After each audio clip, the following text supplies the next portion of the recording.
Bài giảng ngày thứ nhất. Ngày thứ nhất đã qua. Bây giờ quý vị còn 9 ngày nữa để tu tập. Tu tập thật chăm chỉ để thu lượm được kết quả tốt đẹp nhất của những ngày lưu lại nơi đây. Quý vị phải tu tập thật chăm chỉ, cần mẫn, nhiệt tâm, kiên nhẫn, nhưng bền bỉ và liên tục. Chính sự luyện tập chăm chỉ của quý vị sẽ mang lại những kết quả tốt đẹp nhất trong những ngày lưu lại nơi đây. Không gì khác ngoài sự luyện tập chăm chỉ của chính mình.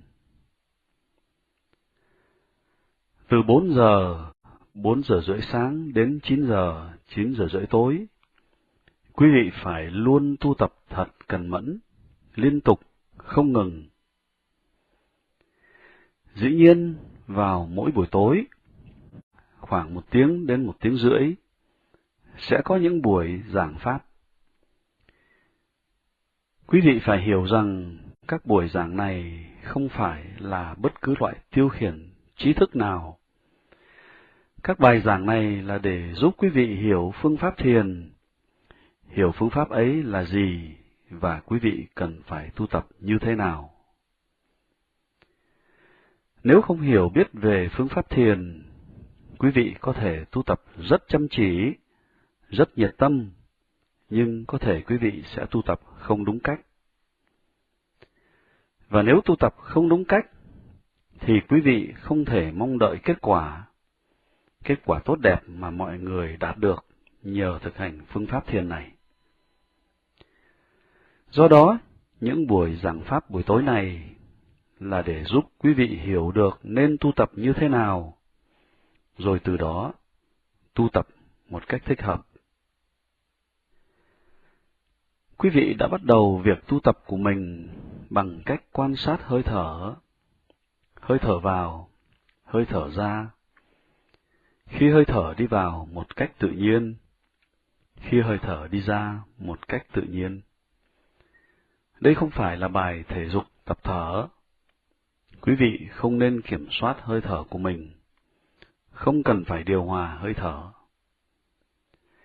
Đây không phải là phương pháp thiền pranayama mà cần thiết phải điều hòa hơi thở. Mọi phương pháp thiền đều có những tính đặc thù, đặc trưng riêng. Ở đây chúng ta không chỉ trích các phương pháp thiền khác, nhưng phải hiểu rằng chúng ta đến đây để thử phương pháp thiền này một cách công bằng. Chúng ta đến đây để đánh giá phương pháp thiền này một cách trọn vẹn. Quý vị phải hiểu nét đặc trưng, đặc biệt của phương pháp thiền này và hãy theo đúng đặc điểm đó mà tu tập, đúng y như phương pháp này đòi hỏi. Đừng cố điều hòa hơi thở, cứ để hơi thở tự nhiên. Nếu hơi thở sâu, quý vị biết rõ hơi thở ấy sâu. Nếu hơi thở nông, quý vị biết rõ hơi thở ấy nông. Nếu hơi thở ấy qua mũi bên trái, quý vị biết rõ hơi thở ấy qua mũi bên trái. Nếu hơi thở ấy qua mũi bên phải, quý vị biết rõ hơi thở ấy qua mũi bên phải. Nếu hơi thở ấy qua cả hai ống mũi cùng một lúc, quý vị biết rõ hơi thở ấy qua cả hai ống mũi cùng một lúc. Chỉ có thế thôi. Đừng xen vào luồng hơi thở tự nhiên. Hãy để thiên nhiên đóng vai trò của nó. Và vai trò của quý vị chỉ là quan sát mà thôi. Chỉ quan sát thực tại đúng như thật, chứ không phải như ý quý vị muốn. Chỉ quan sát thực tại đúng như nó đang hiện hữu. Đây là điểm đặc trưng của phương pháp thiền này. Quý vị bắt đầu bằng cách quan sát hơi thở đúng như thật. Hơi thở đơn thuần, chỉ hơi thở không thôi, không gì ngoài hơi thở. Qua kinh nghiệm của hàng ngàn thiền sinh, tôi biết ngày đầu tiên quả là một ngày khó khăn. Một số người than đau ở chân, hay đau ở lưng, hay nhức đầu, khó chịu chỗ này hay khó chịu chỗ kia. Đây là điều tự nhiên. Nguyên nhân căn bản là cả thân và tâm của quý vị đã trở thành tù nhân của khuôn mẫu thói quen trong cuộc sống của chính mình. Bây giờ quý vị đang làm những điều chúng không quen, nên chúng bắt đầu nổi giận, chúng bắt đầu phản kháng. Thân của quý vị bắt đầu phản kháng, tôi không thích cái này. Tâm của quý vị bắt đầu phản kháng, tôi không thích cái này. Quý vị cảm thấy khó chịu như vậy là chuyện tự nhiên. Đó là một lý do, nhưng chỉ là một lý do nhỏ. Nguyên nhân chính của sự khó chịu là do chính phương pháp thiền này, bởi vì quý vị đã bắt đầu tập đúng như phương pháp thiền đòi hỏi. Những khó khăn, những khó chịu, những bất tiện bắt đầu hiện ra vì quý vị bắt đầu quan sát hơi thở tự nhiên, hơi thở bình thường, hơi thở không thôi, không gì ngoài hơi thở. Có nhiều phương pháp thiền mà ngoài việc nhận biết rõ rệt về hơi thở, quý vị được yêu cầu phải đọc thầm một chữ nào đó. Quý vị tụng niệm một chữ, một mantra, một lời chú, một câu, và tiếp tục lặp đi lặp lại trong tâm, tiếp tục lặp đi lặp lại trong tâm, đọc thầm trong tâm. Cũng có lợi đấy. Qua kinh nghiệm bản thân, vì tôi cũng đã trải qua tiến trình này, và tôi cũng đã nghe từ nhiều người cũng cảm thấy điều này, vì thế tôi chấp nhận là đúng.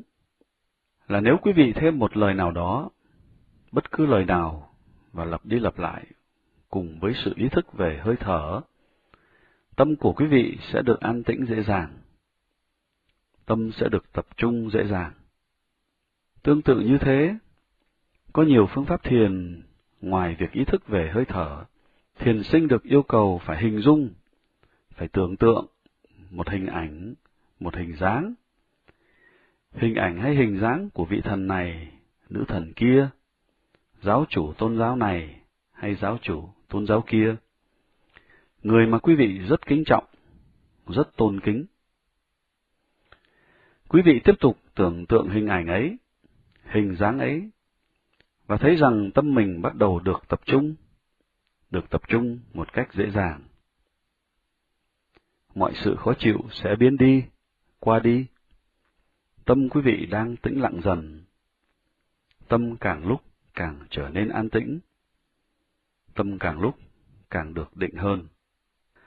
Đã biết như thế từ kinh nghiệm bản thân và từ kinh nghiệm của những người khác. Tuy nhiên tôi vẫn nói, đừng dùng bất cứ lời tụng niệm nào, đừng dùng bất cứ sự tưởng tượng nào, chỉ quan sát hơi thở đơn thuần, không gì ngoài hơi thở. Tại sao thế?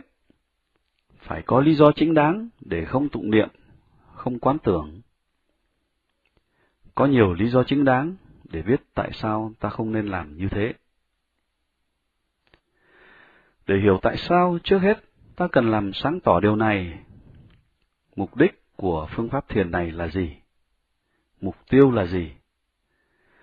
Nếu mục tiêu của phương pháp thiền này là để định tâm, để an tĩnh cái tâm vọng động, thì chắc chắn là ta nên tụng niệm hay hình dung, tưởng tượng. Không có gì sai trái cả. Nhưng riêng đối với phương pháp thiền này, sự định tâm, an tĩnh tâm chỉ là một sự hỗ trợ, một phương tiện. Đây không phải là mục đích cuối cùng. Mục đích cuối cùng là sự thanh lọc tâm, không những chỉ ở bề mặt, mà còn thanh lọc tâm ở tầng lớp sâu thẳm nhất, tầng lớp gốc rễ, để thay đổi khuôn mẫu hành xử vốn luôn dao động không ngừng. Trong cuộc sống, điều không mong muốn cứ xảy ra, những sự việc ta không muốn cứ tiếp tục tái diễn. Ta bắt đầu thắt các nút rối, tạo thêm căng thẳng cho mình. Ta bắt đầu tạo ra những phản ứng tiêu cực. Trong cuộc sống, điều ta mong muốn lại không xảy ra. Khi gặp phải trở ngại nào đó, ta lại bắt đầu thắt các nút rối, lại tạo thêm căng thẳng. Ta bắt đầu phát sinh những phản ứng tiêu cực, giận dữ, oán ghét, ác ý, thù hận, vân vân. Ta thắt các nút rối, luôn luôn thắt các nút rối. Con người trở thành một đống những nút rối, những nút thắt hầu như không thể tháo gỡ được, đầy căng thẳng.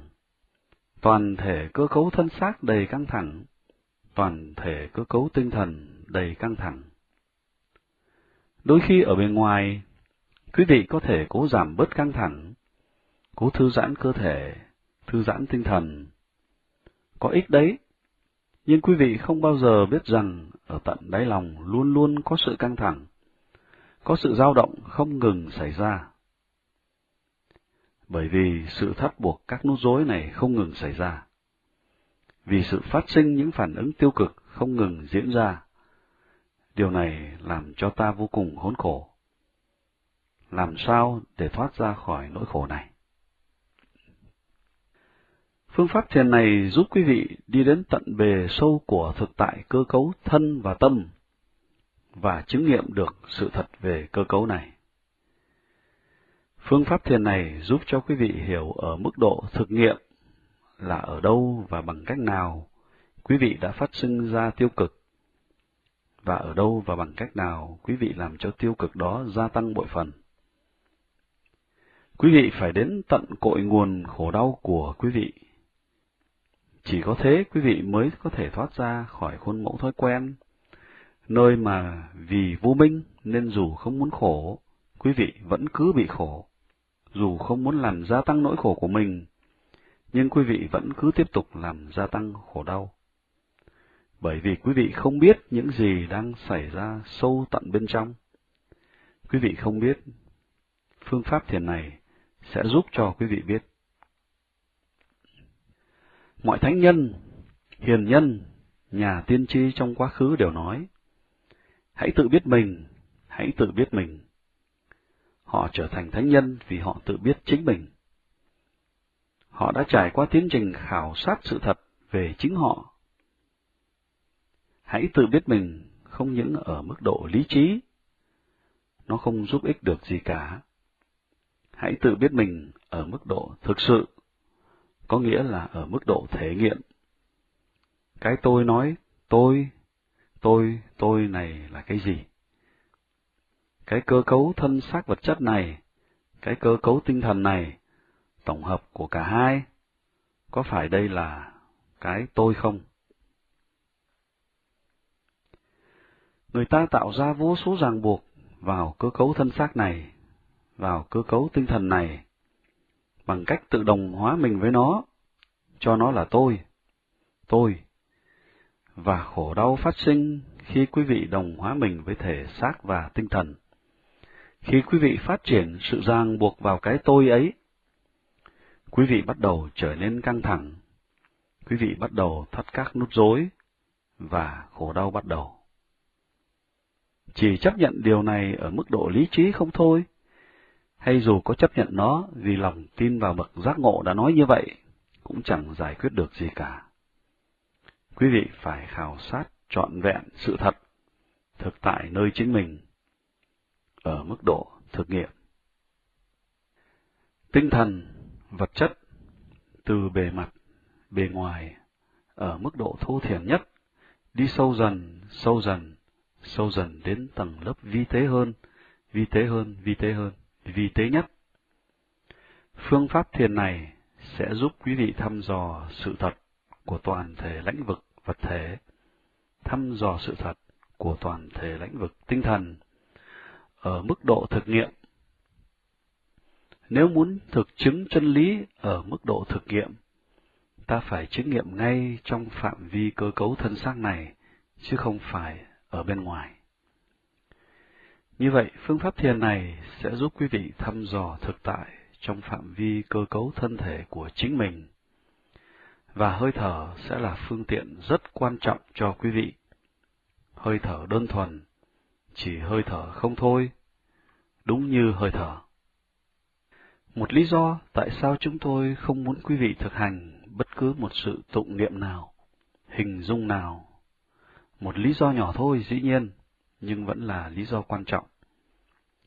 Khi quý vị niệm, thường quý vị niệm một danh hiệu của thần này hay nữ thần kia, giáo chủ tôn giáo này hay tôn giáo kia. Thế là quý vị có liên quan đến một giáo phái nào đó, một tông phái nào đó. Phương pháp thiền này muốn quý vị luyện tập ở mức độ sự thật chung cho tất cả. Toàn thể phương pháp thiền này là chung cho tất cả, không có tính cách tông phái. Nếu quý vị dùng một hình ảnh tưởng tượng, một hình dáng của vị thần này, nữ thần kia, giáo chủ tôn giáo này hay tôn giáo kia, là quý vị lại liên quan đến một tôn giáo có tổ chức nào đó, một tông phái nào đó. Cách này không thể áp dụng cho tất cả mọi người, chỉ những ai thuộc về tông phái đó mới luyện tập theo. Cách này không phải là chung cho tất cả. Phải hiểu rằng sự khổ đau của chúng ta là chung cho tất cả. Căn bệnh là chung cho tất cả.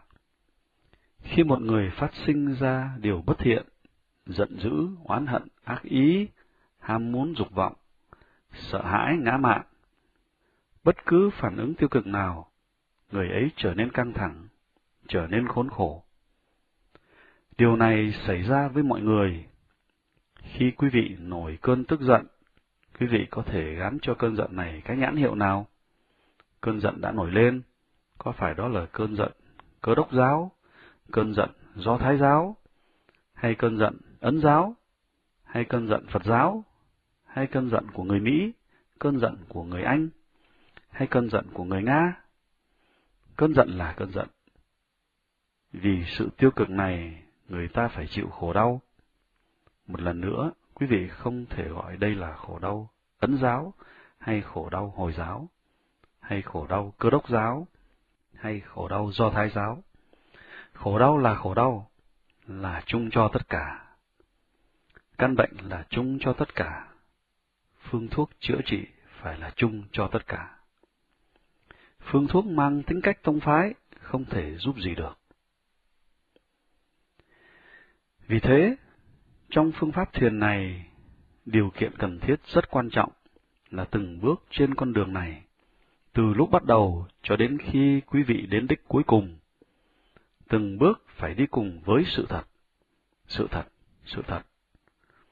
Sự thật mà chính quý vị chứng nghiệm. Sự thật mà quý vị chứng nghiệm ở khoảnh khắc này.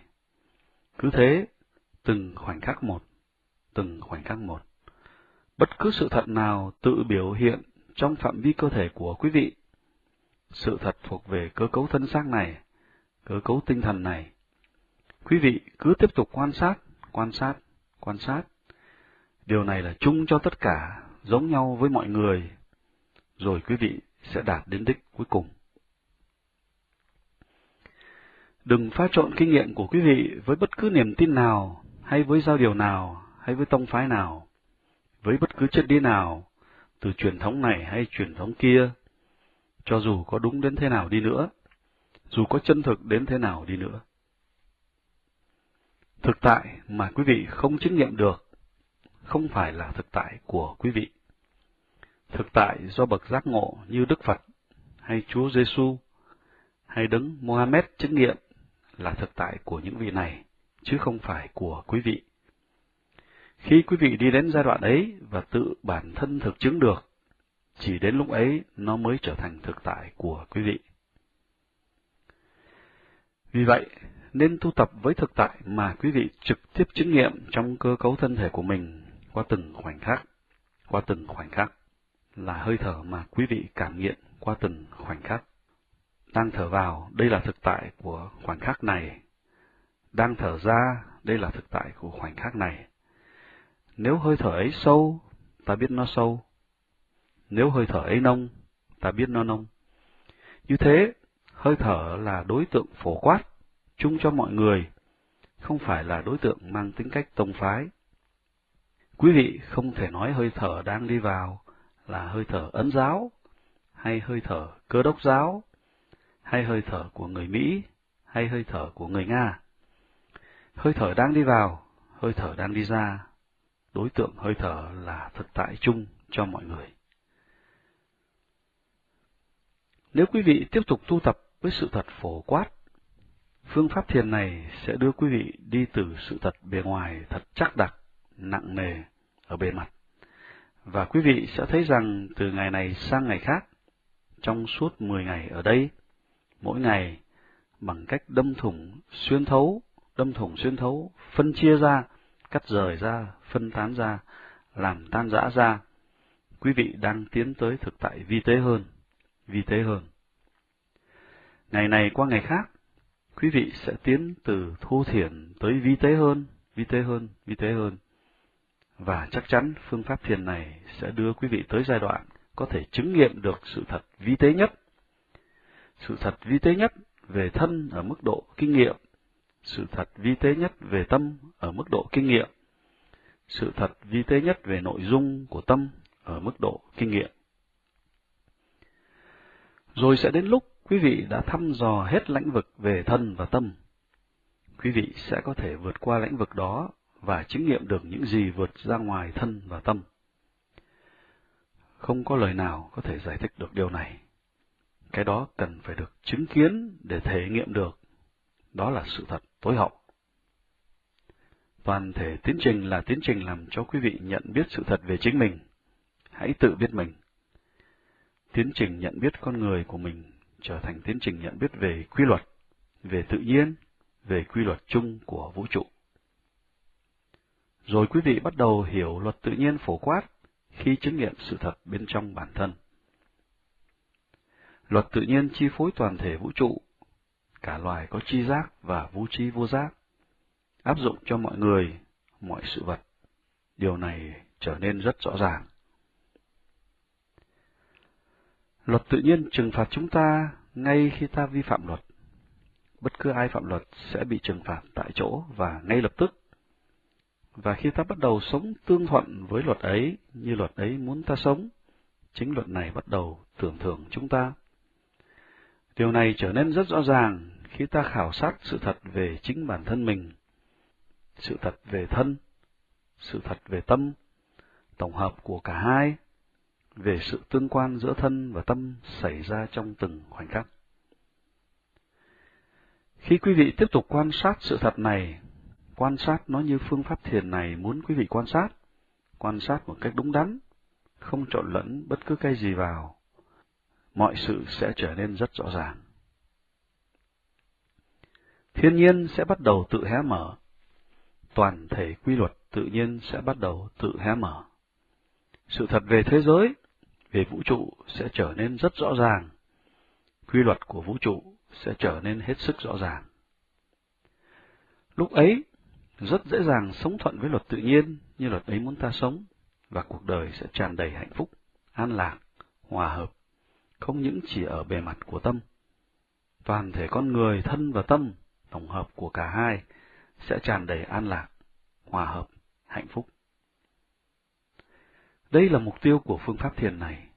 Không phải trong 10 ngày quý vị sẽ đạt được mục tiêu cuối cùng đó, nhưng trong vòng 10 ngày quý vị sẽ am hiểu được phần kỹ thuật, cách tu tập như thế nào, làm cách nào để khảo sát được thực tại nơi chính mình, đi từng bước, luôn luôn từ thực tại thô thiển đến thực tại vi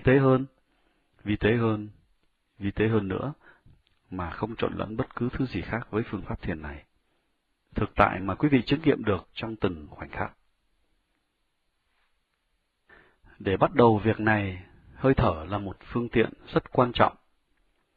Nếu quý vị pha trộn hơi thở với sự tụng niệm, sự hình dung, như tôi đã nói, việc định tâm sẽ trở nên rất dễ dàng. Đúng thế, nhưng khi tâm được định bằng cách tụng niệm, hình dung, thì quý vị sẽ quên mất hơi thở. Quý vị định được tâm và sẽ bắt đầu cảm thấy an lạc ở bề mặt của tâm. Rồi toàn thể tiến trình thăm dò sự thật về bản thân mình từ bề mặt cho đến chiều sâu bị mất đi, vì phương tiện đã mất. Chỉ có hơi thở đơn thuần là phương tiện quan trọng giúp quý vị đi sâu hơn. Vì thế, đừng bỏ quên phương tiện ở giai đoạn này. Sau này, quý vị sẽ có thêm phương tiện giúp mình đi sâu hơn. Còn bây giờ, hơi thở rất quan trọng cho quý vị. Chỉ có hơi thở đơn thuần. Giả thử quý vị muốn thăm dò sự thật về cơ thể của mình. Ta biết gì về cơ thể của mình? Ta có thể đọc sách về sinh lý học, cơ thể học, có thể đã nhìn thấy hình minh họa này, hình minh họa kia. Điều đó không có nghĩa là quý vị đã biết. Quý vị không biết ở mức độ thực nghiệm. Cái quý vị biết ấy chỉ là kiến thức. Ở mức độ thực nghiệm, quý vị biết rất ít về cơ thể của mình. Quý vị biết vài điều về các cơ quan bên ngoài, chân, tay, mắt, vân vân. Chúng hoạt động như thế nào? Có chức năng ra sao? Chúng hoạt động theo ý của quý vị, theo ước muốn của quý vị, theo mệnh lệnh của quý vị. Nếu quý vị muốn mở mắt, mắt sẽ mở, muốn nhắm, mắt sẽ nhắm. Giơ tay, nhấc chân, bất cứ quý vị muốn làm gì, tay, chân, các bộ phận bên ngoài này sẽ bắt đầu cử động. Nhưng còn các bộ phận bên trong thì sao? Tim, phổi, thận, gan, vân vân. Chúng không làm theo ý của quý vị, không theo ước muốn hay mệnh lệnh của quý vị. Nếu quý vị ra lệnh cho tim mình, hãy ngừng đập, tim sẽ không ngừng đập. Nếu quý vị nói, hãy đập chậm lại, nó không đập chậm lại. Nếu quý vị muốn nó đập nhanh hơn, nó không đập nhanh hơn. Quý vị không làm chủ được nó. Bỏ các bộ phận lớn trong cơ thể qua một bên. Còn về toàn thể cơ cấu vật chất, cơ cấu thân thể, cơ cấu vật thể hữu hình thì sao? Cơ cấu ấy được tạo nên bởi các nguyên tử cực nhỏ, các vi tử, và mỗi vi tử có hoạt động này hay hoạt động kia. Lúc nào cũng có một cái gì đó đang xảy ra. Quý vị không biết được vì quý vị chưa chứng nghiệm được nó. Phương pháp thiền này sẽ giúp quý vị chứng nghiệm được điều này. Nhưng quý vị sẽ không điều khiển hoạt động của vi tử được. Nó chỉ xảy ra một cách tự nhiên. Ồ, quý vị biết vài điều về cơ cấu thân xác này ở bề mặt, ở mức độ bên ngoài, nơi sự việc xảy ra một cách cố ý cũng như một cách tự nhiên. Nhưng quý vị không biết về những gì xảy ra bên trong một cách tự nhiên. Chúng cứ xảy ra, quý vị không kiểm soát được chúng. Bậc giác ngộ đã tìm thấy một phương tiện giúp quý vị bắt đầu chứng nghiệm thực tại trong phạm vi cơ cấu thân thể này. Dụng cụ ấy là hơi thở. Ví dụ, có người đang sống ở bên này bờ sông, vì sống ở đây, đang sống ở đây nên đã biết ít nhiều về thực tại của bờ sông bên này. Có người khác vượt qua sông và đến bờ bên kia, trở về và khen bờ bên kia. Ồ, tuyệt vời, tuyệt vời. Và người đang sống ở bờ bên này cảm thấy muốn thưởng thức bờ sông bên kia, muốn tận mắt thấy nó. Nhưng người ấy vẫn cứ ngồi ở bờ bên này, tay chắp lại, nước mắt rơm rớm, với giọng nghẹn ngào, và bắt đầu cầu nguyện, bắt đầu ao ước, bắt đầu than khóc. Hỡi bờ bên kia, xin hãy đến đây, hỡi bờ bên kia, xin hãy đến đây. Ta muốn tận mắt thấy ngươi, ta muốn thưởng thức ngươi, ta không qua đó đâu, ngươi hãy đến đây. Người này có thể cứ tiếp tục than khóc như thế suốt đời. Điều ước muốn đó sẽ không xảy ra. Chuyện ấy không thể xảy ra. Cách duy nhất để thấy tận mắt bờ bên kia là rời bờ bên này, băng qua dòng sông, và đến bờ bên kia.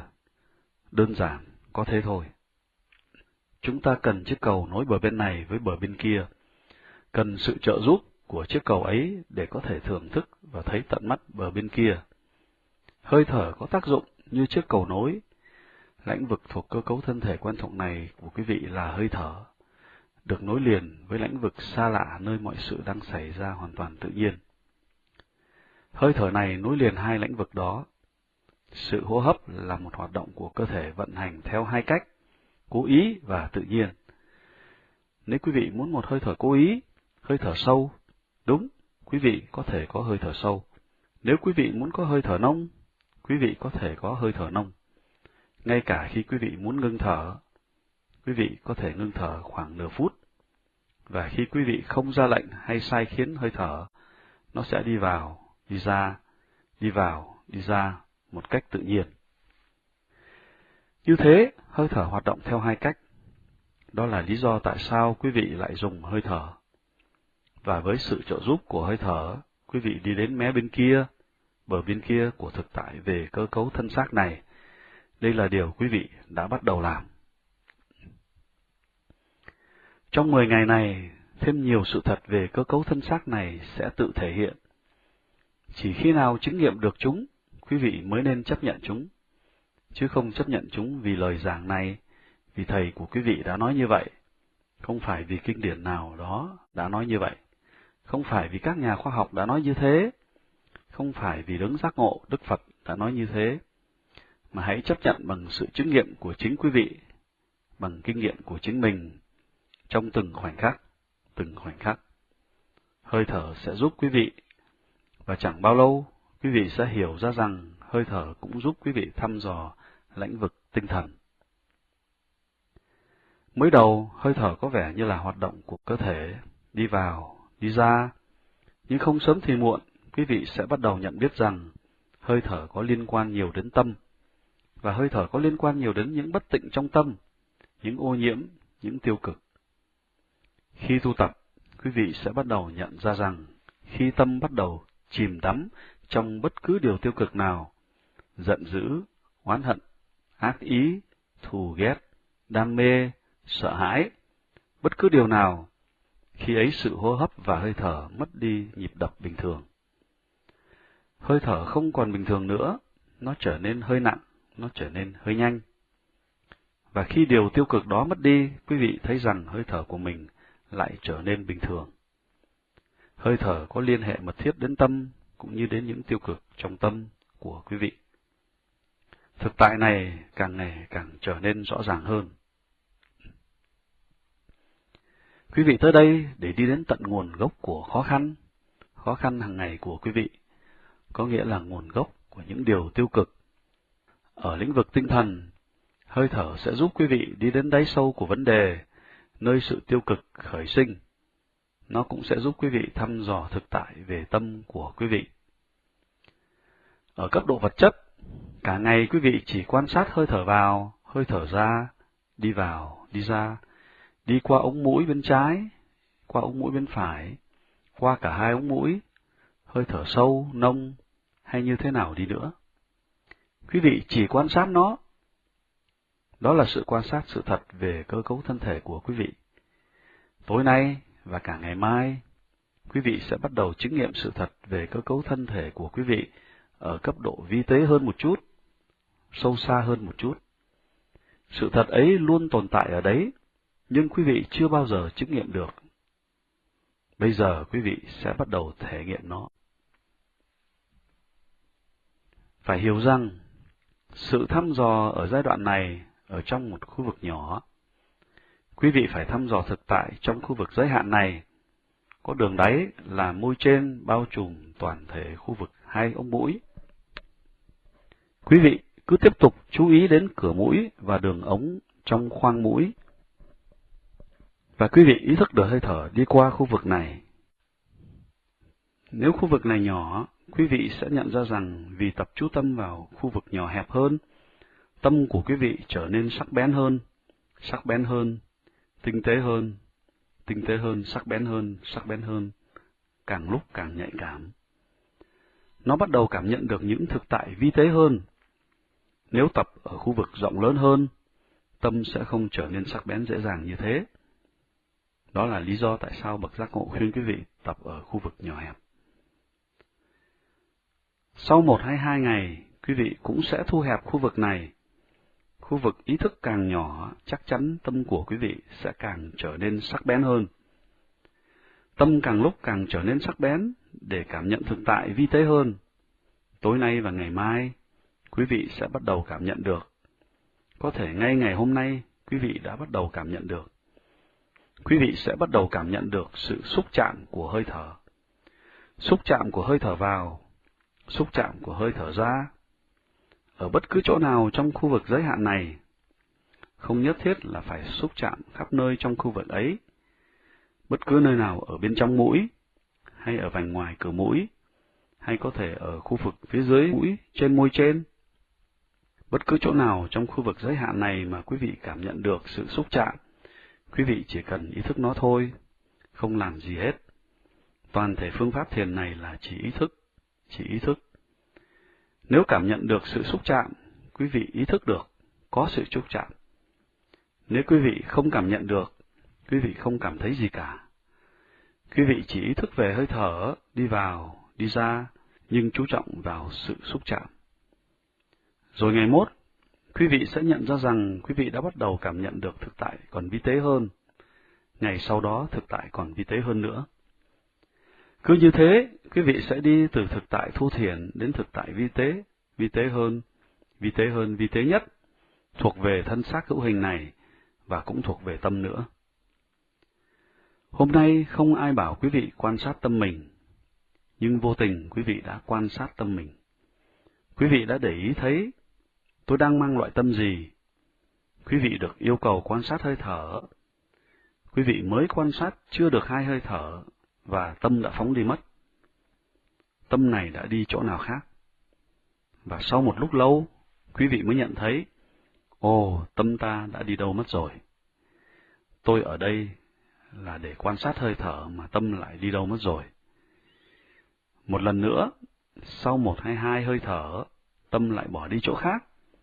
Rồi quý vị lại nhận biết được và mang nó trở về. Và không những thế, khi quý vị thấy tâm này vẫn cứ đi lang thang, cái tâm chuyển thoăn thoắt, quý vị cảm thấy bực bội. Tôi đang mang loại tâm gì vậy? Nó không thể làm được chuyện bình thường này, là chuyện chỉ quan sát mà thôi. Nó không có gì để làm cả. Sự hô hấp luôn có sẵn đó. Đây không phải là sự tập thở. Rồi vì thế quý vị trở nên mệt mỏi. Hơi thở ra vào luôn có ở đó. Việc của quý vị chỉ là quan sát. Hơi thở vẫn tiếp tục ra vào. Quý vị đang ngồi ở bên bờ sông, dòng sông đang chảy. Điều quý vị phải làm là chỉ quan sát. Nhưng tâm quý vị vẫn không thể làm được việc đơn giản này. Quý vị cảm thấy rất thất vọng. Quý vị sinh ra bực bội, khó chịu. Không. Như vậy là quý vị đang đi ngược lại với phương pháp thiền. Đây là khuôn mẫu thói quen của chính tâm quý vị, là khi điều gì không muốn xảy ra, quý vị phản ứng lại. Quý vị phản ứng lại bằng sự bực bội, khó chịu, bằng phản ứng tiêu cực. Và đây là điều quý vị đã bắt đầu làm. Bây giờ quý vị muốn tâm mình được an định, và xem kìa, nó không an định. Thế là quý vị bắt đầu phản ứng. Không, phương pháp thiền này chỉ muốn quý vị chấp nhận sự kiện là tâm quý vị đã đi lang thang. Ngay giây phút này tâm đã đi lang thang. Hãy mỉm cười chấp nhận rằng tâm đã đi lang thang. Thì đã sao? Hơi thở vẫn còn đây. Hãy trở lại với hơi thở. Chẳng bao lâu quý vị sẽ sớm nhận ra rằng khi quý vị chấp nhận sự kiện là tâm đã đi lang thang, quý vị sẽ không phải kéo nó trở lại với hơi thở. Tâm sẽ tự quay lại, tâm sẽ tự động chú ý đến hơi thở. Quý vị chỉ chấp nhận sự kiện là tâm đã đi lang thang. Thế là đủ rồi, tâm sẽ quay trở lại với hơi thở. Như vậy quý vị đã bắt đầu quan sát tâm mình, bản chất của tâm mình. Nó luôn luôn đi lang thang. Thật là một cái tâm phóng túng, cái tâm lang thang, cái tâm vọng động. Một thực tại khác, nó đi lang thang tới chỗ nào? Quá nhiều đối tượng. Quý vị không được ghi vào nhật ký, quý vị không được phép giữ nhật ký ở đây. Nhưng cho dù quý vị có được phép đi nữa, không ai có thể ghi lại hết những chỗ tâm đã lang thang tới. Từng giây phút, tâm ở chỗ nào đó trên trời hoặc ở trong một thế giới xa vời khác. Quý vị không thể ghi nhật ký, nhưng nếu thật chú ý, quý vị vẫn có thể thấy chỉ có 2 lĩnh vực để tâm lang thang tới, lĩnh vực của ký ức trong quá khứ và lĩnh vực của tương lai. Một kỷ niệm sẽ khởi lên trong tâm quý vị, kỷ niệm này hay kỷ niệm kia, ở khoảnh khắc này là kỷ niệm này, và sau đó là kỷ niệm khác. Nhưng vài kỷ niệm, chuyện đã xảy ra như thế, người nào đó nhục mạ tôi trong quá khứ, người nào đó đã mắng chửi tôi. Vào lúc đó tôi đã không biết phải đối phó như thế nào. Bây giờ nếu người này làm nhục tôi, lần này tôi sẽ trả đũa như thế này. Và quý vị bắt đầu lạc bước vào tương lai. Quý vị bị cuốn hút vào tương lai, lại bị cuốn hút vào tương lai. thình lình một ý tưởng trong dĩ vãng đến, và quý vị bắt đầu trôi lăn vào quá khứ, rồi quý vị lại nhảy vào tương lai và tiếp tục bị cuốn hút vào tương lai. Thì giờ đấy là khuôn mẫu thói quen của tâm tôi. Nó cứ chìm đắm vào quá khứ, hay chìm đắm trong tương lai. Nó không muốn sống với giây phút hiện tại. Nó không muốn sống trong hiện tại, mà người ta phải sống trong hiện tại. Làm sao quý vị có thể sống trong quá khứ? Quá khứ đã qua đi vĩnh viễn. Quý vị không thể mang nó về và sống lại quá khứ, cho dù trả hết tiền trên thế gian này. Không thể được. Nó đã vĩnh viễn trôi qua. Và tương lai là tương lai. Trừ khi nó trở thành hiện tại, quý vị không thể sống trong tương lai. Quý vị phải sống trong hiện tại. Nhìn xem này, loại tâm nào không muốn sống trong hiện tại? Ồ, đó là lý do tại sao nó cứ vọng động. Nó không biết nghệ thuật sống. Và toàn thể phương pháp thiền này dạy cho quý vị nghệ thuật sống. Đó là làm thế nào để sống trong hiện tại. Khi quý vị sống với hơi thở dù chỉ trong vài khoảnh khắc, đây là giây phút của thực tại. Thực tế của giây phút này là hơi thở đang đi vào, hơi thở đang đi ra. Tất cả những giây phút khác, khi quý vị chìm đắm trong quá khứ hay tương lai, là kết quả của khuôn mẫu thói quen của tâm. Một thực tại khác càng ngày càng trở nên rõ hơn. Khi tâm đi lang thang về quá khứ hay lang thang vào tương lai, ở đó có những loại ý tưởng nào? Lại một lần nữa, có hai loại ý tưởng, hai khuôn mẫu là dễ chịu và khó chịu. Khi tâm chìm đắm trong kỷ niệm quá khứ, kỷ niệm ấy có thể là kỷ niệm dễ chịu hay kỷ niệm khó chịu. Khi tâm chìm đắm vào tương lai, ý tưởng về tương lai có thể là dễ chịu hay khó chịu. Cho nên quý vị sẽ để ý xem ý tưởng thuộc loại dễ chịu hay khó chịu. Rồi quý vị sẽ nhận thấy rằng khi tâm bắt đầu chìm đắm vào chuyện gì trong quá khứ hay trong tương lai, một phần của tâm bắt đầu phản ứng. À, tôi thích điều đó. Tuyệt diệu thay, điều đó nên luôn xảy ra. Thích thú trở thành ham muốn trở thành bám víu. Và quý vị không biết rằng quý vị đã đánh mất sự thăng bằng trong tâm. Quý vị trở nên mất thăng bằng và trở nên khổ sở vì quý vị đã bắt đầu ham muốn, đã bắt đầu bám víu. Tương tự như thế, khi tâm chìm đắm trong ý tưởng khó chịu trong quá khứ hay tương lai, quý vị sẽ nhận thấy rằng một phần của tâm bắt đầu phản ứng. Tôi không thích cái đó, tôi không thích cái đó. Và cái không thích này sớm trở thành ghét bỏ, thù hận. Và một lần nữa, quý vị lại thấy rằng mình đã đánh mất sự thăng bằng trong tâm. Quý vị trở nên rất dao động. À, đây là khuôn mẫu hành xử của tâm tôi trong lúc này. Nó tiếp tục phản ứng bằng ham muốn, bám víu, ghét bỏ, thù hận.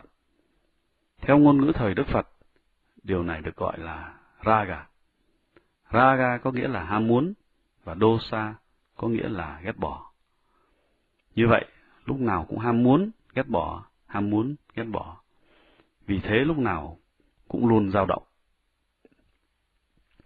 Tại sao lại có ham muốn này? Tại sao lại có ghét bỏ này? Bởi vì người ta không biết cái gì đang xảy ra sâu tận bên trong. Ở bề mặt, tâm cứ bận rộn với các đối tượng bên ngoài, và người ta không biết về chiều sâu của tâm. Nơi ham muốn phát sinh, nơi ghét bỏ phát sinh, nơi sự dao động phát sinh, nơi khổ đau phát sinh. Điều này được gọi là vô minh. Mô hả. Tâm rất là vô minh. Đôi lúc quý vị sẽ nhận ra tâm vô minh như thế nào. Một ý nghĩ khởi lên trong tâm, thuộc quá khứ hay tương lai, không thành vấn đề. Dễ chịu hay khó chịu, không thành vấn đề. Một ý nghĩ đã nảy sinh trong tâm, và ngay khi chưa chọn một ý thì ý nghĩ khác đã bắt đầu. Những ý nghĩ không liên quan gì với nhau, những ý nghĩ không có thứ tự đầu đuôi. Đây là sự điên rồ. Không điên thì là gì? Khi quý vị nói người nào đó là một người mất trí, một người điên, người này mất trí, bởi vì những ý nghĩ của người này không có đầu, không có đuôi. Một ví dụ, quý vị gặp một người điên đã chịu đói 4 ngày qua. Động lòng từ, quý vị tặng anh ta một đĩa đầy thức ăn. Rất vui sướng, người ấy ngồi xuống ăn vì đang đói. Anh ta chỉ lấy một miếng thức ăn, và trước khi đưa thức ăn vào miệng, suy nghĩ của anh ta đã thay đổi. Bây giờ anh ta bắt đầu nghĩ rằng, ta đang ở trong phòng tắm, ta đang tắm, đây là cục xà phòng. Rồi anh ta bắt đầu cầm miếng thức ăn ấy chà lên người. Trước khi ý tưởng đó dứt, một ý tưởng khác lại đến. Kẻ đã đến trước mặt tôi, hắn là kẻ thù của tôi, và hắn đến để giết tôi. Trước khi hắn giết tôi phải giết hắn. Giết hắn bằng cách nào? Ồ, đây là những quả lựu đạn, nếu ta ném, hắn sẽ chết. Và người điên ném hết thức ăn đi. Đây là một người điên, một người mất trí. Suy nghĩ của anh ta không có thứ tự đầu đuôi gì cả. Mọi người rồi sẽ nhận ra mình điên rồ như thế nào. Quý vị vẫn luôn suy nghĩ không có đầu, không có đuôi. Ý nghĩ này bắt đầu, rồi bỗng nhiên một ý nghĩ khác nổi lên, rồi thình lình một ý nghĩ khác nữa nổi lên. Thật là điên rồ. Điều này được gọi là mô hà, vô minh. Một sự vô minh là quý vị không biết cái gì đang xảy ra. Một sự vô minh nữa là suy nghĩ của quý vị không có thứ tự đầu đuôi. Ngay cả khi suy nghĩ có thứ tự, quý vị vẫn không biết trong tâm đã phát sinh ra bất tịnh như thế nào, và quý vị đang tạo ra khổ đau như thế nào. Khi tiến sâu hơn ở mức độ thực nghiệm, quý vị sẽ thấy điều này càng lúc càng rõ hơn. Sự tương quan giữa thân và tâm sẽ trở nên rõ ràng hơn, rõ ràng hơn, rõ ràng hơn. Quý vị phải tu tập để thấy rõ điều ấy, tu tập đúng như phương pháp thiền đòi hỏi, rồi sự tu tập sẽ trở nên dễ dàng. Đừng chỉ trích các phương pháp thiền khác mà quý vị đã tập trong quá khứ, đừng lên án chúng. Rất có thể quý vị đã từng tham dự vào các lễ nghi, nghi thức hay các nghi lễ tôn giáo, đừng chỉ trích chúng. Nhưng trong 10 ngày này, quý vị đến đây để thử phương pháp thiền này một cách công bằng, để gặt hái được kết quả tốt đẹp nhất trong 10 ngày này. Bỏ ra 10 ngày trong đời một cư sĩ không phải là chuyện dễ dàng. Các cư sĩ có nhiều trách nhiệm đa đoan. Ta để các trách nhiệm ấy sang một bên để đến đây, để khảo sát, hơi thở này là gì, tâm này là gì, mục đích tu tập là gì. Một mục đích rất quan trọng. Nó giúp quý vị học nghệ thuật sống, làm sao để sống cho được an lạc và hòa hợp, làm sao để chứng nghiệm được an lạc và hòa hợp nội tâm, và làm sao để tạo ra không gì khác ngoài an lạc và hòa hợp cho người khác. Lúc này khi phát sinh ra điều bất tịnh, quý vị trở nên khổ sở. Ai phát sinh ra điều bất tịnh, chắc chắn người ấy sẽ trở nên khổ sở. Và người ta không giữ khổ đau cho riêng mình. Khi quý vị phát sinh ra điều bất tịnh và trở nên khổ sở, quý vị bắt đầu làm người khác khổ lây. Quý vị làm cho môi trường chung quanh trở nên căng thẳng. Người nào tiếp xúc với quý vị vào lúc này sẽ trở nên căng thẳng, trở nên khốn khổ. Đây không phải là cách sống đúng đắn. Ta đang thiếu nghệ thuật sống. Vipassana sẽ dạy cho quý vị nghệ thuật sống, một cách sống đúng đắn, một cách cư xử, làm sao để sống an lạc và hòa hợp nội tâm, và làm sao để phát sinh ra không gì ngoài an lạc và hòa hợp cho người khác. Điều này chỉ đạt được khi quý vị khảo sát sự thật về tự nhiên, bản chất hiện hữu của thân và tâm của chính mình, bản chất của định luật của vũ trụ. Tất cả điều này phải được chứng nghiệm. Rồi quý vị sẽ thấy rằng nơi mình đã bắt đầu có sự thay đổi, một sự thay đổi tốt đẹp hơn. Để được như thế, quý vị phải làm việc chăm chỉ. Và vì vậy, có những lời khuyên quan trọng, những khuyến cáo để quý vị tận dụng 9 ngày tới đây. Một điều rất quan trọng là quý vị đang làm một việc rất nghiêm chỉnh. Thực ra việc đó là một cuộc giải phẫu rất sâu trong tâm quý vị, cuộc giải phẫu thâm sâu.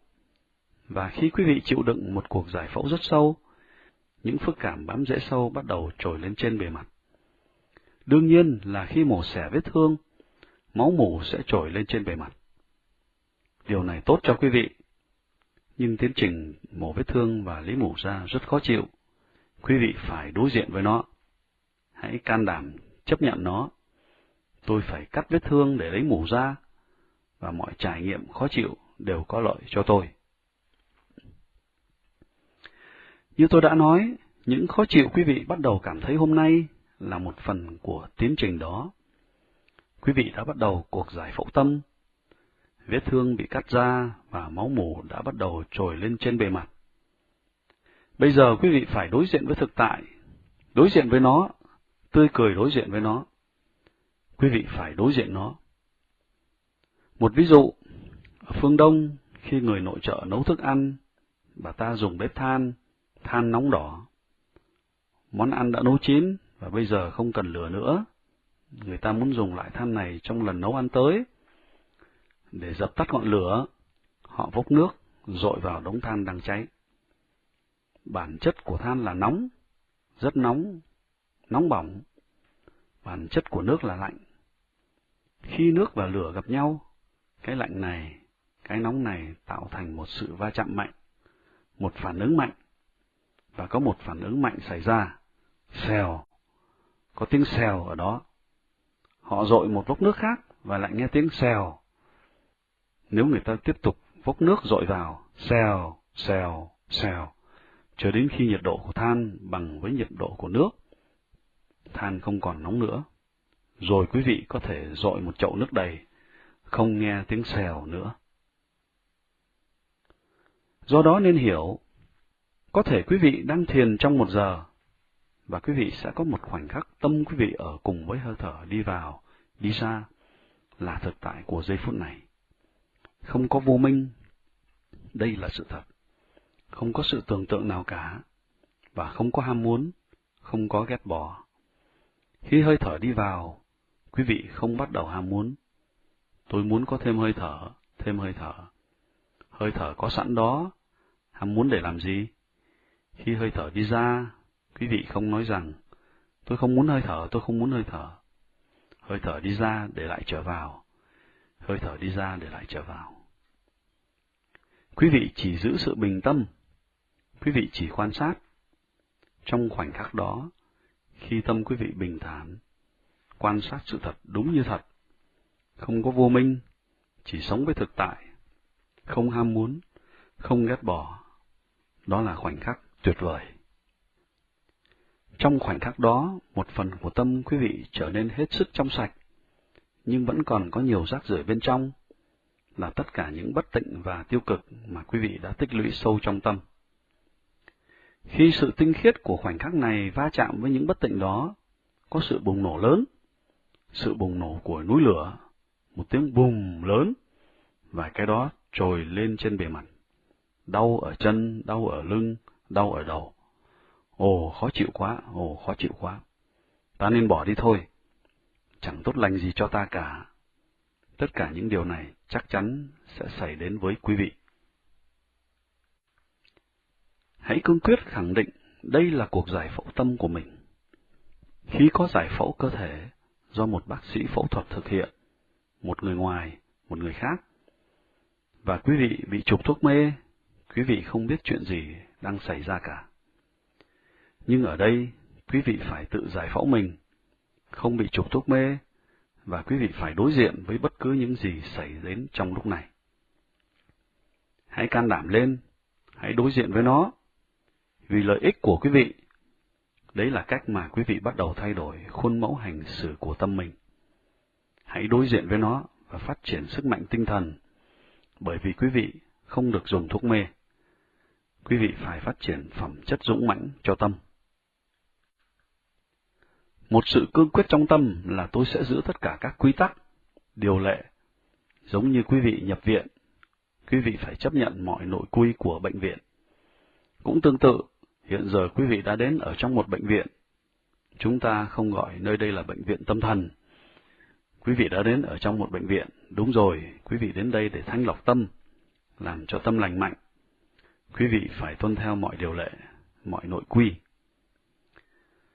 Một điều lệ là trong 10 ngày này, quý vị phải ở trong nhà tù. Quý vị không thể đi ra ngoài.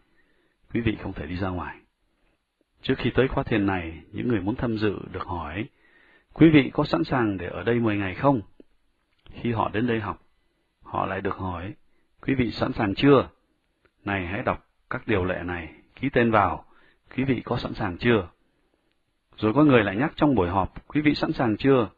Quý vị phải lưu lại đây 10 ngày.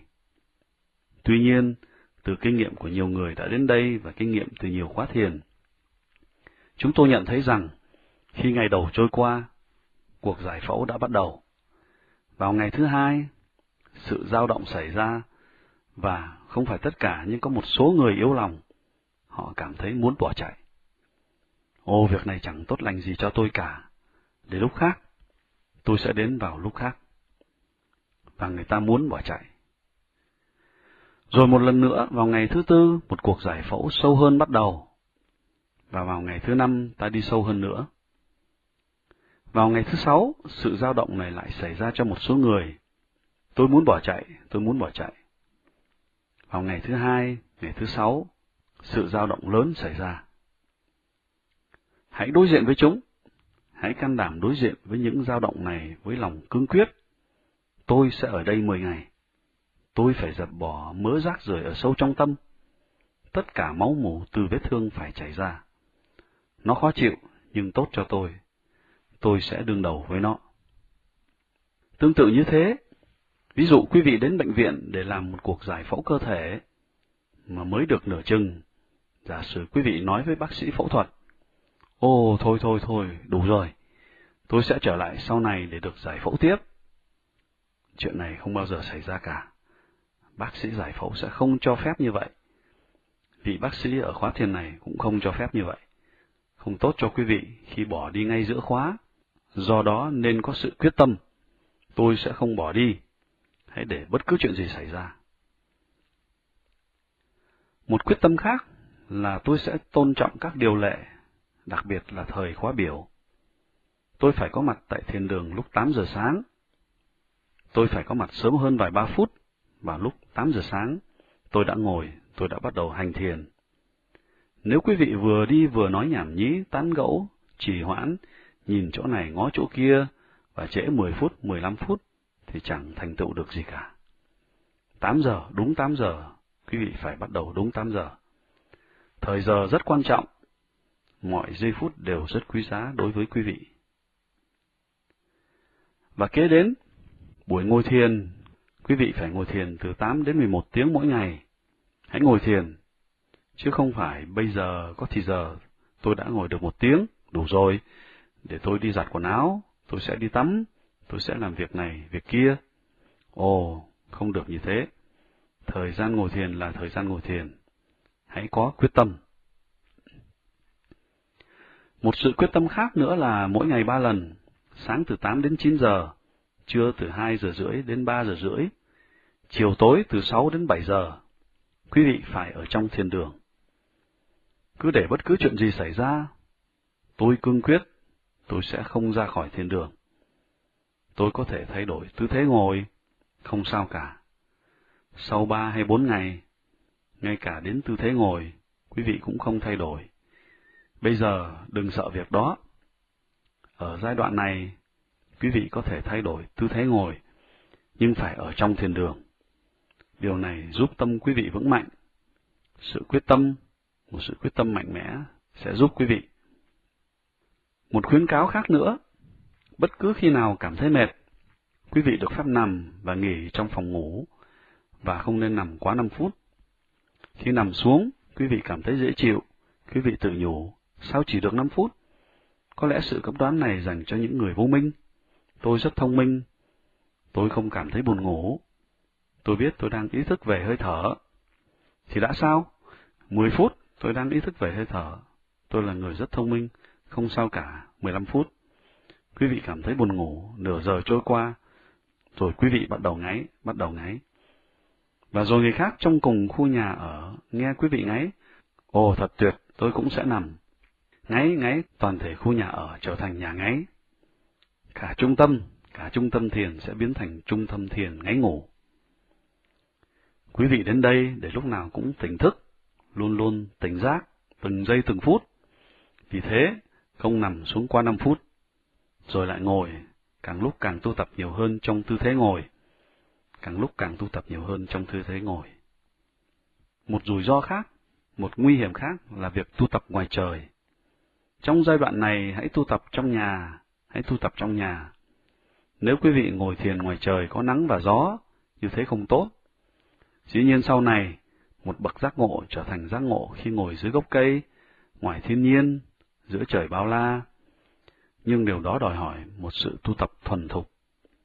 Trong giai đoạn này, nếu quý vị ngồi thiền ở ngoài trời, làn gió nhẹ chạm vào bên trong mũi hay vào vùng bên dưới mũi, sẽ không cho phép quý vị cảm nhận được cái phất chạm vi tế của hơi thở. Bởi vậy không nên ngồi thiền ngoài trời. Trong lúc nghỉ ngơi thì không sao, nhưng trong giờ thiền, khi mắt nhắm, nếu bị ánh sáng chiếu vào mắt, quý vị sẽ không thể tiến sâu hơn. Do đó luôn luôn tập thiền trong nhà. Tập thiền trong nhà rất quan trọng cho quý vị. Rồi một nguy hiểm khác, giờ này ở đây đã được 24 tiếng. Quý vị đã biết là không có bữa ăn tối, không có bữa tối ở đây. Vào lúc 11 giờ sáng, trong khi xếp hàng lấy thức ăn trưa, quý vị có thể nghĩ đến bữa cơm tối. Không có bữa tối ở đây. Tôi quen ăn một đĩa đầy cho bữa trưa và một đĩa đầy cho bữa tối. Nay ở đây không có bữa tối, tôi nên ăn luôn phần cho bữa tối ngay bây giờ. 2 đĩa, một đĩa cho bữa tối và một đĩa cho bữa trưa. Thiền sư luôn nói rằng ta phải tự chiến đấu cuộc chiến riêng của mình. Ta phải tự chiến đấu cuộc chiến riêng của mình. Cơ thể tôi phải đủ mạnh để chiến đấu cuộc chiến của tôi. Vì thế, tôi lấy 3 đĩa. Nguy hiểm quá, nếu làm như thế quý vị sẽ không thể thực hành thiền được. Không thể được. Nếu quý vị đã quen mỗi bữa lấy một đĩa đầy, hãy lấy 3/4 đĩa thôi. Trong suốt 24 tiếng, 1/4 bao tử nên luôn luôn để trống, rồi quý vị mới có thể tập thiền tốt hơn được. Chớ nên ăn no, đừng nói gì đến ăn quá nhiều, đừng ăn no. Hãy để trống 1/4 bao tử, điều này sẽ giúp ích cho quý vị. Một khuyến cáo khác, sự im lặng triệt để rất quan trọng, rất quan trọng. Giờ đây, đã tu tập được một ngày rồi, quý vị đã thấy tâm mình liên tục nói huyên thuyên, lúc nào cũng nói huyên thuyên. Và rồi nếu quý vị bắt đầu nói chuyện với người khác, dĩ nhiên nếu quý vị gặp khó khăn nào về phương pháp thiền, quý vị luôn luôn được tự do đến thảo luận với các thiền sư phụ tá. Về bất cứ vấn đề gì thuộc về quản trị, quý vị có thể nói với ban quản trị. Nhưng giữa các thiền sinh với nhau, quý vị không được nói chuyện, không thông tin liên lạc ngay cả bằng cách ra dấu hoặc ánh mắt, chỉ hướng vào nội tâm. Thực tại nơi chính mình là điều rất quan trọng cho quý vị. Quý vị đã hướng ra bên ngoài suốt cả đời. Bây giờ quý vị học cách quan sát nội tâm. Nếu quý vị bắt đầu liên lạc với thiền sinh cùng khóa, quý vị sẽ tạo ra khó khăn cho chính mình. Cái tâm nói huyên thuyên này có thêm thức ăn để nói chuyện nhảm nhí. Nếu quý vị đã nói chuyện với người nào đó, khi ngồi thiền, tất cả những ý tưởng này tiếp tục hiện ra trong đầu quý vị và sẽ làm xáo trộn tâm quý vị. Như vậy, nhiều ý tưởng có liên quan hay không liên quan sẽ bắt đầu nảy sinh. Điều này gây khó khăn cho quý vị. Không những chỉ khó khăn cho quý vị, mà còn gây khó khăn cho người mà quý vị đã cùng trò chuyện. Khi quý vị nói chuyện, quý vị không thể nói chuyện với bức tường, quý vị không thể nói chuyện với cây cối. Bất cứ ai mà quý vị trò chuyện cũng là một thiền sinh, và quý vị đã cung cấp thức ăn nói nhảm cho người ấy. Nếu quý vị cứ tiếp tục nói chuyện với ai đó khoảng một lúc, quý vị đã tạo ra khó khăn cho những người khác, cho những thiền sinh khác. Hai người đã bắt đầu nói chuyện, và tiếng ồn làm phiền rất nhiều thiền sinh khác. Cho nên đừng nói chuyện, hãy hoàn toàn im lặng, và quý vị sẽ thấy lợi ích của sự im lặng này. Sự im lặng này còn quan trọng vì một lý do khác nữa. Ngày hôm qua, quý vị nguyện giữ 5 giới. Rất dễ giữ các giới kia, không sát hại, không trộm cắp, không tà dâm, vân vân. Nhưng không dễ với giới không nói dối. Bất cứ khi nào nói chuyện, vì thói quen cũ, quý vị có thể thêu dệt, có thể giấu điều gì đó, và quý vị đã phạm một trong các sila, các giới luật. Trong 5 viên đá nền tảng này, cho dù chỉ một viên bị lung lay, sự hành thiền của quý vị sẽ trở nên yếu đi. Đừng nói chuyện nữa, hãy im lặng, hoàn toàn im lặng, và quý vị sẽ nhận ra rằng sự im lặng sẽ giúp ích cho quý vị rất nhiều, rất nhiều. Một điều rất quan trọng khác là đừng pha trộn bất cứ thứ gì vào phương pháp thiền này. quý vị đã tự tuân thủ phương pháp thiền này trong suốt 10 ngày ở đây. Sau 10 ngày, quý vị là chủ nhân của chính mình. Nhưng trong suốt 10 ngày ở đây, quý vị tuân thủ theo phương pháp này. Đừng trộn lẫn bất cứ thứ gì vào phương pháp thiền này. Một thiền sinh có thể cảm thấy, tôi đã đọc là cách thiền Vipassana phải như thế này, có người nói Vipassana phải như thế này, có người nói Satipatthana phải như thế này. Hay là truyền thống của tôi dạy hành thiền như thế này, tụng niệm cái này, hình dung cái này, tưởng tượng như thế này. Sao không tu tập một chút cái này, một chút cái kia? Nguy hiểm, rất nguy hiểm, thật đầy rủi ro. Một ví dụ, một người quen cưỡi con ngựa trắng của người đó, có người cho con ngựa khác, con ngựa màu đen, và người đó nói, ông hãy thử con ngựa đen này, đây là con ngựa rất hay. Và anh ta trả lời, phải, tôi sẽ cưỡi thử con ngựa đen này, nhưng tôi không bỏ con ngựa trắng của tôi, một chân trên ngựa trắng của tôi và một chân trên ngựa đen của ông. Hãy để tôi cưỡi thử. Như thế rất nguy hiểm. Một người quen đi thuyền của mình, trong chiếc thuyền riêng của mình, có người tặng chiếc thuyền khác rất tiện nghi, thuyền này nhanh, rất tốt. Được, tôi sẽ thử nó, nhưng một chân trong thuyền này của tôi, chân khác trong thuyền kia của bạn. Như thế càng nguy hiểm hơn, càng nhiều nguy hiểm hơn. Một chân trong pháp thiền này, một chân trong pháp thiền khác, còn nhiều nguy hiểm hơn nữa. Trong 10 ngày ở đây, đừng nên làm như thế. Chỉ làm đúng những điều quý vị được yêu cầu phải làm, vì sự an toàn của quý vị. Mặc dù lời khuyến cáo này đã được lặp đi lặp lại nhiều lần, chúng tôi đã chứng kiến những trường hợp có người vì vô minh, không chịu nghe theo, và bị vướng vào tình trạng mà ngay đến thiền sư cũng khó giúp người này thoát khỏi nguy hiểm. Do đó, không nên pha trộn như thế. Nếu vì vô tình điều gì đó bắt đầu quý vị không tránh được, có thể quý vị đã tập trong quá khứ, tụng một chữ, tụng kinh, hay có thể là sự quán tưởng. Và vì thói quen cũ, điều ấy xảy ra cùng với sự quan sát hơi thở. Khi nhận ra, quý vị nói, ồ không có tụng niệm trong phương pháp thiền này, không hình dung gì cả. Và quý vị thoát khỏi tình trạng đó. Chuyện ấy lại xảy ra, quý vị lại thoát ra khỏi tình trạng đó. Không có gì sai, không có gì nguy hiểm. Nhưng nếu cố tình pha trộn, tâm quý vị sẽ bị nhiều xáo trộn sâu tận bên trong. Điều này sẽ gây khó khăn. Đừng mạo hiểm. Còn nữa, đừng mạo hiểm ra khỏi khu vực đã được phân định. Ranh giới khóa thiền đã được phân định rõ ràng. Vì sự an toàn của bản thân, quý vị hãy ở trong khu vực giới hạn này. Và hãy lưu ý rằng quý vị phải tận dụng mọi giây phút. 9 ngày còn lại rất quan trọng nếu quý vị tu tập đúng theo yêu cầu. Vào ngày thứ 10, quý vị sẽ nhận ra rằng phải 10 ngày ở đây là 10 ngày đáng ghi nhớ trong đời mình. Nhưng điều ấy chỉ có thể xảy ra khi quý vị tu tập. Hãy tận dụng thời gian, hãy tận dụng cơ hội, tận dụng cơ sở tiện nghi này, và tận dụng phương pháp thiền tuyệt diệu này, tham ma tuyệt diệu này. Rất khoa học, không tông phái, rất hợp lý. Tận dụng phương pháp thiền này vì sự tốt lành của chính quý vị, vì lợi ích của chính mình, để thoát ra khỏi những ràng buộc, những gông cùm, những xiềng xích của vô minh, của ham muốn và ghét bỏ, để hưởng được an lạc thực sự, hòa hợp thực sự, hạnh phúc thực sự.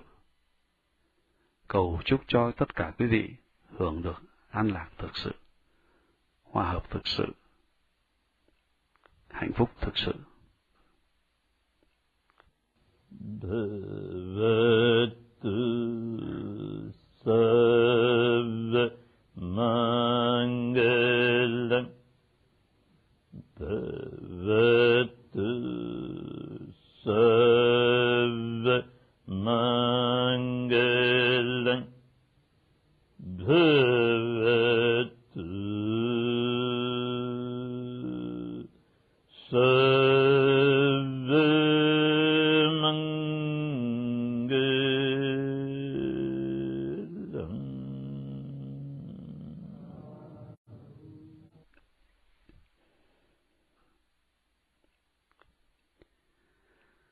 Vài lời giải thích để cho những thiền sinh mới được rõ. Vừa mới đây quý vị nhận ra rằng, và quý vị sẽ tiếp tục nhận ra rằng, khi quý vị nghe tôi tụng 3 lần, 3 chữ Bhavatu Sabha Mangalam, và các thiền sinh cũ đáp lại Sadhu, Sadhu, Sadhu. Đừng xem đó là một nghi thức hay một lễ nghi, mà nên hiểu đó là gì. Theo phương pháp thiền Vipassana, khi người ta tiếp tục tu tập trong phương pháp thiền này, bất cứ khi nào người ta làm một điều thiện, lợi cho mình và lợi cho người khác, cả về vật chất lẫn tinh thần, khi làm xong điều thiện ấy, người ta phát triển tình thương, lòng từ và thiện chí cho người khác. Nguyện cho điều thiện này của tôi đem lại kết quả tốt cho người khác. Như vậy, Bhavatu Sabha Mangalam nghĩa là nguyện cho tất cả chúng sinh được hạnh phúc.